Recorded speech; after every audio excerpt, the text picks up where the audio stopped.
Rolling and reselling sextants is considered one of the most lucrative activities in Path of Exile. Today, I have something very special for you. I created a big Google spreadsheet to calculate the exact profit you are making when farming sextants, and I'm going to give you all the tips and tricks you need to know to be competitive on the compass market. I'm Exosta, and welcome to the Magic Find Academy.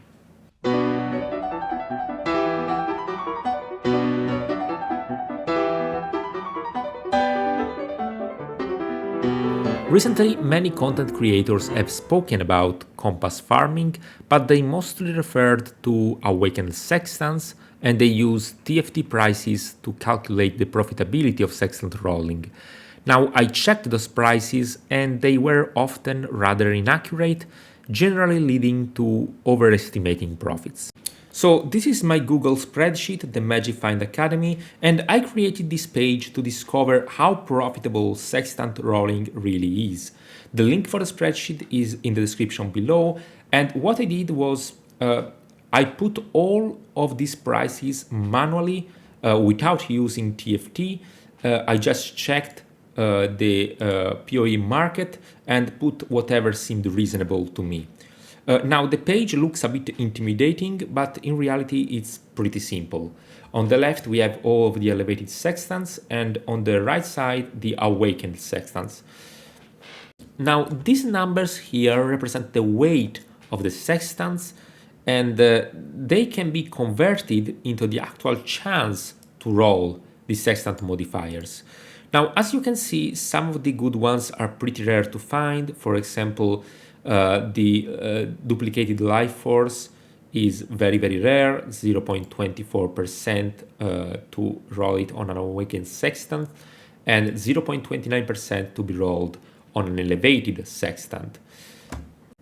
A question that I get asked very often is whether or not you should keep a certain sextant or just reroll it. Now, this comes a bit to personal experience, but I try to help you here by putting a colored background on the sextant names. A green background indicates a sextant that is pretty good, that you can easily sell. Those are generally sextants that are related to specific farming strategies or league mechanics. Then you have the yellow sextants, which are honestly kinda bad, but still sellable. And then the red ones that are just terrible, no one will ever buy those because simply no farming strategy exists for them. And as you can see, there are a lot of these red sextants that have even a high weight, and the chance to roll them is very high, about 5% for awakened sextants and 6% for elevated sextants. Finally, you see that there are these four black sextants. These are sextants that you can block. How can you block sextants? You can simply put them inside your void stones, as you can see. Here I put the shrine sextant, the additional packs of monsters that heal, and additional monsters that deal physical damage. By putting them here, you cannot roll the same sextant onto your final void stones, your fourth void stones. In this way, you're basically removing the weight of those three sextants, which is very good because this increases the odds to get something better. It is also worth mentioning that if you block, let's say, a Gloom Shrine, you also block the Resonating Shrine. So this is like a double block, and you are removing 2000 weight from the entire pool of modifiers, which is pretty damn good because together these made like 10% of your possible outcomes when rolling sextants. Let's now talk about profitability, and let's check the boxes above. The profit per sextant for league players running awakened sextants is 1.2 chaos per sextant rolled. This is a very good number because think about how many clicks you can perform in a minute, and that is the value of chaos orbs you're getting. This is a very good currency printing method, in my opinion. And what's more, the value for standard players is about 6 chaos per sextant rolled, which is honestly rather absurd. And that's because there is not a lot of competition in Standard. There is very high demand for Awakened Sextants and very few players that are effectively rolling them. Keep that in mind if you need currency in Standard to find currency for your next build. As for the elevated sextant, the situation is quite different here.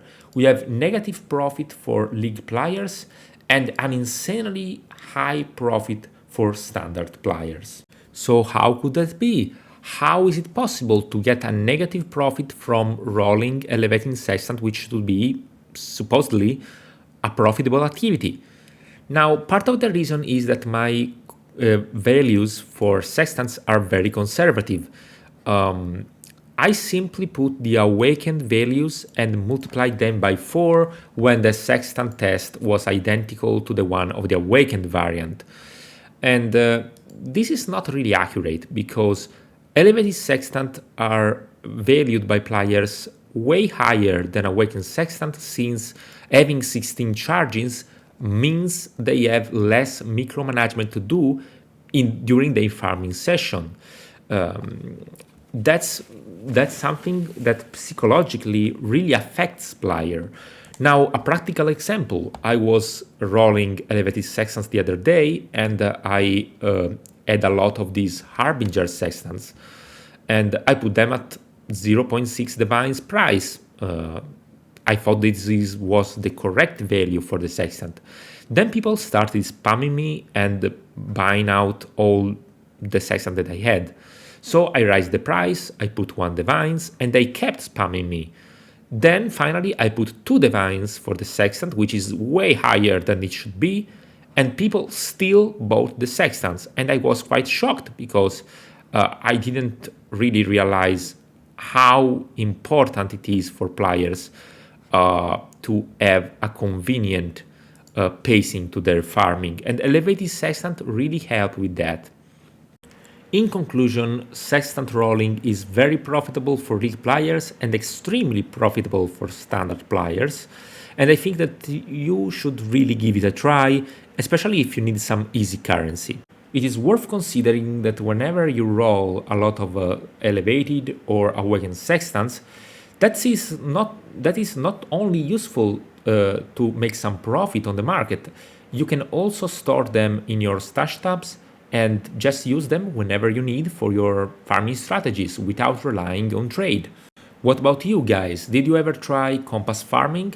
Did you enjoy rolling some sextants just for yourself or to make some profit on market? Let me know in the comments. And if you like this video, please subscribe. It really helps the channel.